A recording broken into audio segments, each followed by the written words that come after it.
মজা লাগে একদম, দারুণ লাগে। হ্যাঁ হয় বন্ধু বান্ধব হয় বাইরেছে তো ঠিক নাই রে ভাই। তাছাড়া আর বাচ্চারা কি গিয়ে জানে কোন দিক থেকে কি তার চলার।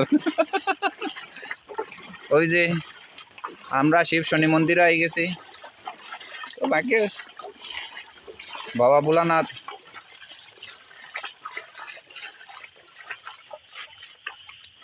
দাঁড়াবে, বাবা ভোলানাথের একটু ভিডিও করে যাই।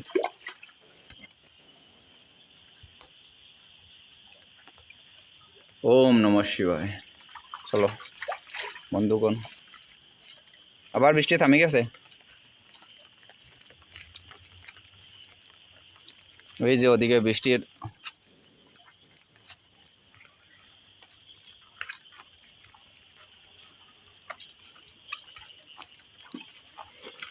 আবার কমে গেছে নি।